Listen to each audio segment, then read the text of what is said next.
Da dove è nata l'idea della sua candidatura?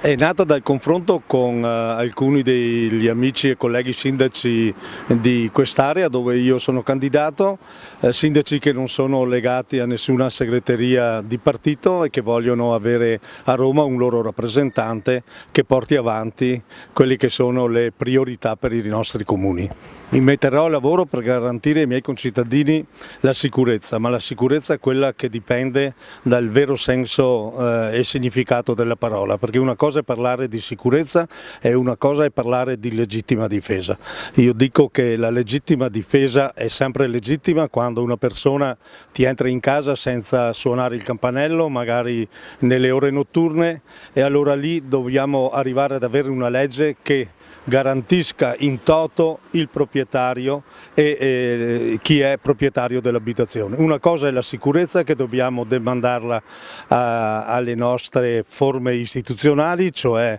ai carabinieri, alle forze di polizia, ai quali dobbiamo garantire mezzi e dobbiamo garantire anche a loro una legge che li tuteli nel massimo dello svolgimento del loro operato. Io invito tutti gli amici che mi conoscono e che sanno quanto io mi impegni quando dico di volerlo fare, voglio impegnarmi come l'ho fatto per il mio comune e voglio impegnarmi per garantire a quest'area una rappresentanza a Roma.